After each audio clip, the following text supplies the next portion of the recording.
Hello, Scraft fans. I am currently in Hilbert. I'm joined by Edward and Nils. Say hello. Hello. Sweet. They're probably not going to be talking, but I am. So let's get into this game. It is Radio Waves versus Genie. I'd like to pretend I don't know what's going to happen, but I've already casted this game once, but failed to record the cast. So here I am for a second time. This is Genie in the top right. He is the Protoss player who is about to drop a pylon somewhere about here. In the top left, Radio Waves is the Zerg player, and he's not going to be dropping any pylons, I hope, because that would be weird. Overlord is in production.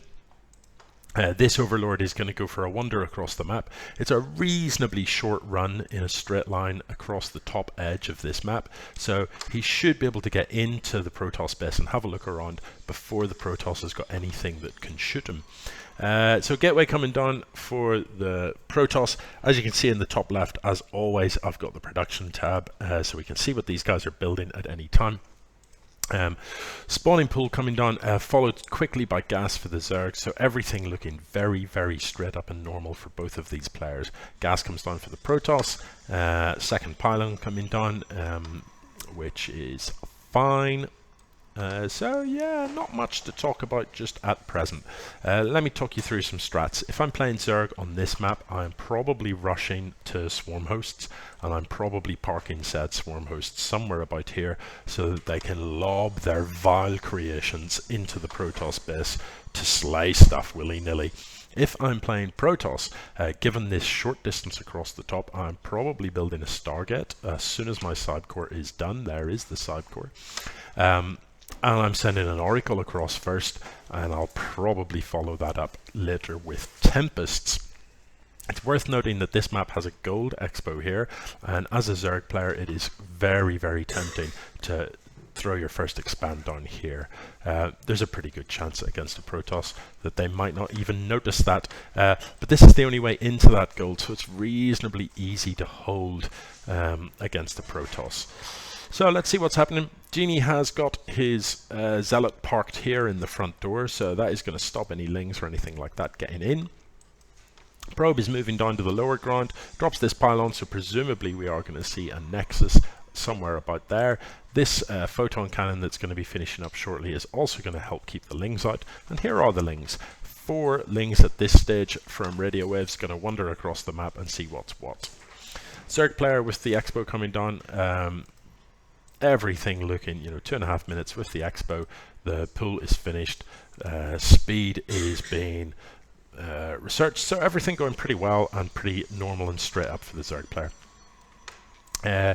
Genie drops a gateway down here and another cannon. I don't know about building the gateway down here. I'd like to see the Nexus come down, to be honest. You're obviously going to expand down there, so get the Nexus down as soon as you can. Does he have a mothership core? Does he? No, he doesn't have a mothership core, and that's a real shame. For me, that's the first thing I'm building. As soon as my side core is finished, get the mothership core up and running, because the mothership core hovering here could actually, with this pylon, could see off pretty much anything. Well, anything that's going to show up at the 3-minute mark. This feels a little unnecessary, this many cannons. I'd cancel, definitely not this one, not 4.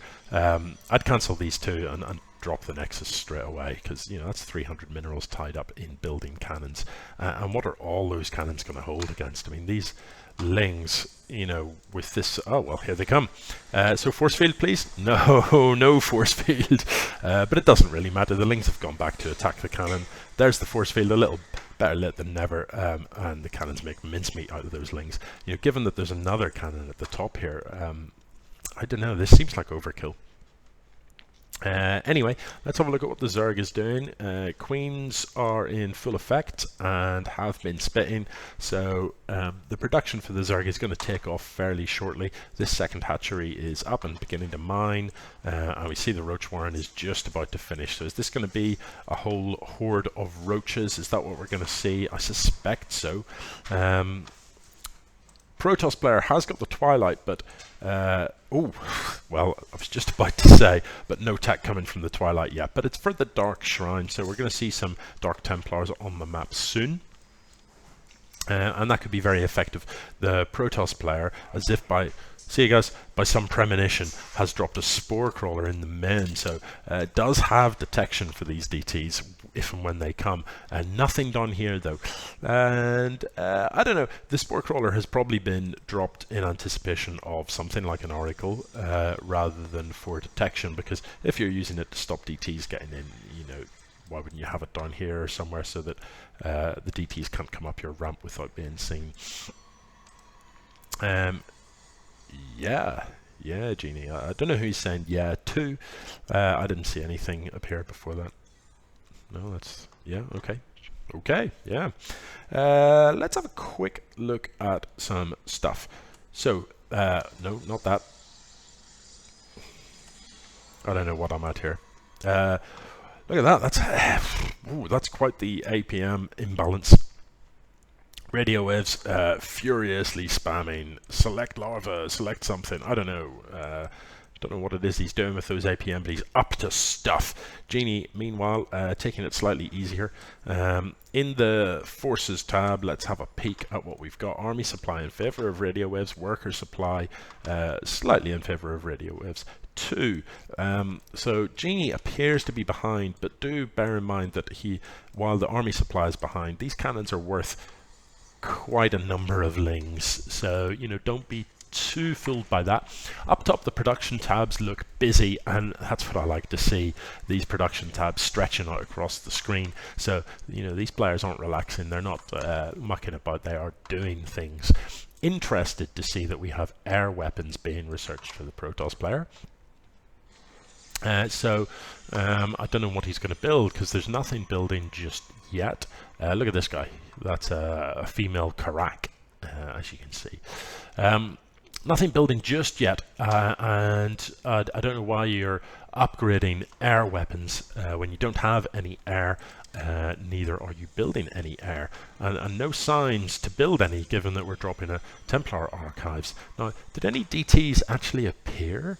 I don't see any DTs on this map. I'm pretty sure there are none. Nope, there are no DTs. Anyway, let's see. It looks to me like the Zerg player is getting ready for a push. Radio waves gathering units out here. Let's see how they do. Fleet Beacon has come down for the Protoss, so that's what these air weapons are about. Fleet Beacon typically means carriers, could mean Tempests, and that would, you know, to be honest, either will do well on this map. There's a lot of dead space at the back here, you know, so Tempests can rain down a lot of damage from a long way off, and carriers are just always our carriers. So hopefully carriers. Shields being upgraded, so that would kind of match the air transition. Not sure why there's a Templar archives. If you're going to go air, you know, arguably if you crank out a mothership, having a few Templars under it can be quite potent. Can keep soft units like Hydras away from your carriers. Let's see how this lot does. Not very well would be my guess. I'd like to see a couple of force fields come down here. I'm not seeing force fields, but I'd like to. This DT undetected he's going nuts in there. There's a Zealot going nuts. I think the Protoss is going to hold this with relative ease. I'd love to have seen force fields. I'd love to have seen Guardian shields as well to reduce the damage that these units are taking. You know, sentries are a fantastic unit, but don't forget to use them, having built them. Now, what I'm interested in at this stage, did Radio Waves, the Zerg player, see that his opponent had Stargates? He did not. So he doesn't know that there is the potential for air to be coming from the Protoss. If he did know, he would probably be building something that wasn't roaches. You know, Zerg have a pretty good answer to air. If you're against an air Protoss, infestors are useful for fungling the stuff so that it can't move. You know, things like carriers, they fire out the little interceptors. Fungal on the interceptors can kill all the interceptors very effectively. Hydras, the DPS from Hydras is so absurd that it can do a very effective job of cleaning up anything that flies. you know, so the Zerg definitely has got the answers if the Zerg knows that air is coming. We see double expand coming down from radio waves, and we do see a carrier in production as well as an oracle. It's a very lit oracle, but it might get stuff done. There is this spore crawler that will see off an oracle. There is nothing in the natural. Let's have a look at what this stuff's doing as it sneaks across the map. It's going to run into this wall again, and to be honest, you're going to need a fair amount of stuff to break that. You know, the Protoss, this could be dangerous. Force fields, please, please, with the force fields, come on. Yeah, this could be dangerous. I suspect that Radio Waves does not know that there's DTs in that mix, so he will just be taking huge amounts more damage than he needs to. I think the Protoss can save this. You know, you've got a reasonable amount of stuff there. You can move down here and you could save this, but it doesn't look like he's going to. Yeah, especially with the carrier. Maybe he wants to keep the carrier hidden. But, you know, there's no detection obvious from the Zerg, and the Zerg, you know, it can't drop scans. The only mobile detection it's got is visible mobile detection. So he knows that the Zerg can't see hidden stuff. So, you know, why not send those DTs down there with that little force to just clean that up? You don't have to leave very much here at home. The Mothership Core and Zealot will hold this ramp, given that there's 4 cannons. Oracle, what are you doing? Are you going to fly in and create havoc, or are you just hanging out? Just hanging out. Okay, so what have we here? A bunch of stuff, a bunch of Lings, a bunch of Ravagers. Ravagers, very good against cannons. Cannons cannot run away, and that corrosive bile kills stuff fast. That's a Mommaship. The Mommaship cloaking everything under here. I can only apologize about the dubious quality of the graphics in this video.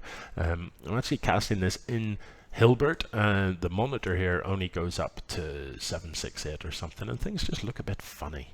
All graphics look a bit funny. To me anyway, I think it all looks a bit funny. Maybe it'll look alright on the upload. Who knows?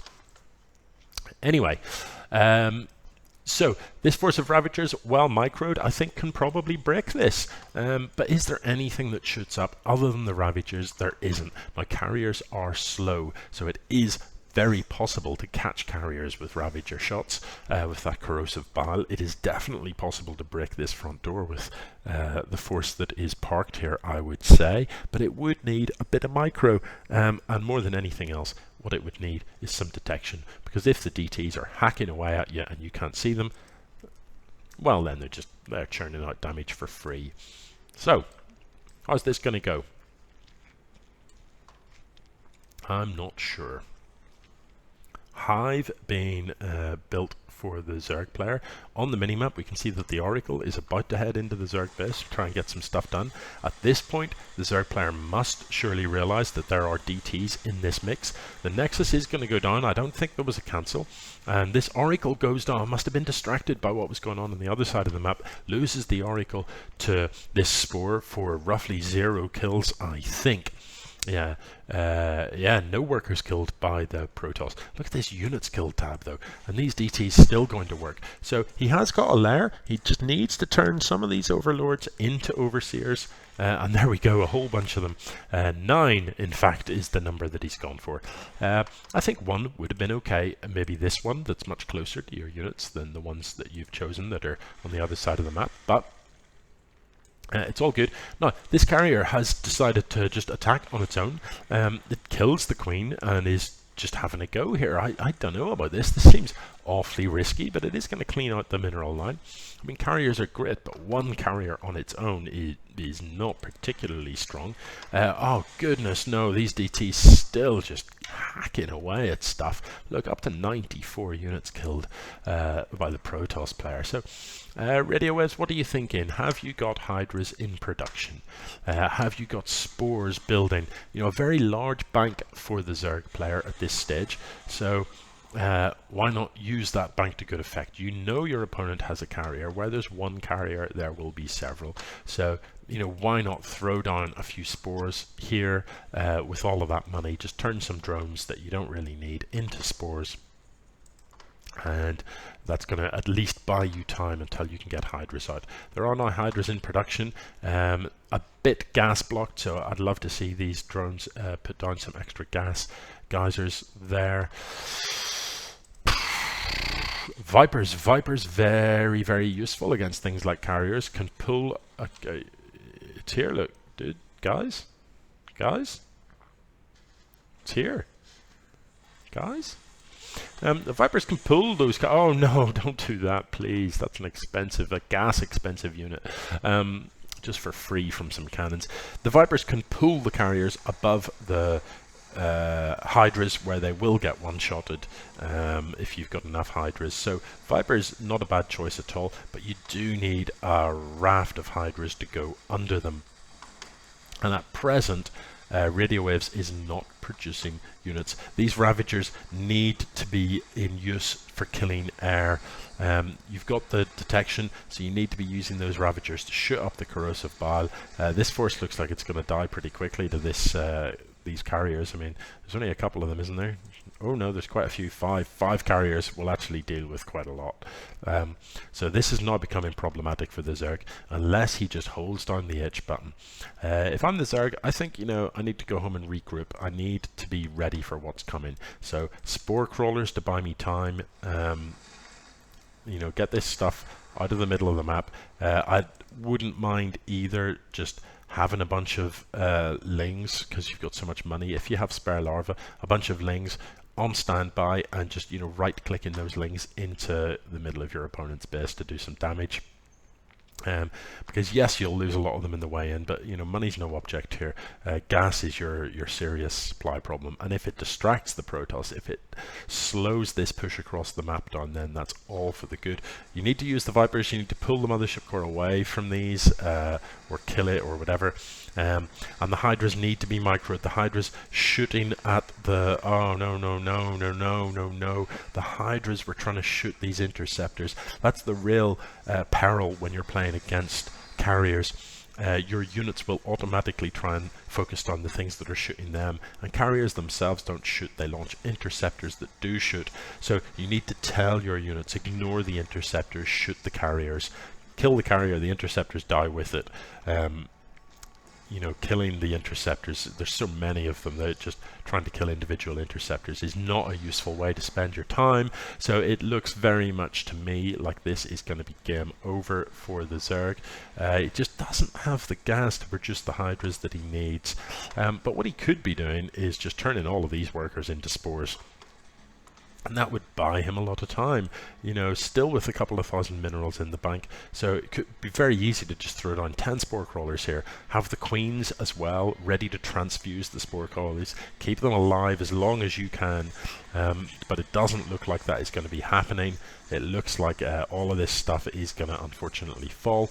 And I think that's GG. So second Mothership being built by the Protoss player at present, but it doesn't really matter. 8 Hydras in production. Unfortunately, they're going to pop out here, or at least some of them are going to pop out here, whilst others are going to pop out elsewhere, and it's probably not going to end very well for them. Oh, well done. He has managed to group the Hydras together, and that was the right decision. That base down there is definitely forfeit. These workers that are just running about to their death, you know, spore crawlers, spores, and every spare bit of gas you've got, you're turning into Hydras, and you might just hold this, but in the absence of those spores, you can't. Your gas income is not large enough to produce the number of Hydras that you need. And of course, as I said earlier, an Infestor would be absolutely superb in this position. Now the spores come down, but you know, it's way too late. They're already being shot before they're even finished. It's much too late. Yeah, and you can just see how quickly these carriers just deal with everything. So, you know, before these spores are even finished, the carriers are going to have killed everything that can shoot up. And then it's just going to be, if you're the Protoss though, you need to be focusing these spores down before they finish. You don't want them to finish up really. But anyway, pretty sure that's GG. And look, 3 more carriers come to join the party. It's all over. There is utterly no way back from here. That's what I reckon. Yeah, so let's have a look at how we did. That's a significant number of killed units. Actually, it's significant from both sides. Let's have a look at the player's average APM through the game. Zerg always APM slightly higher because just because of the way it's measured, really.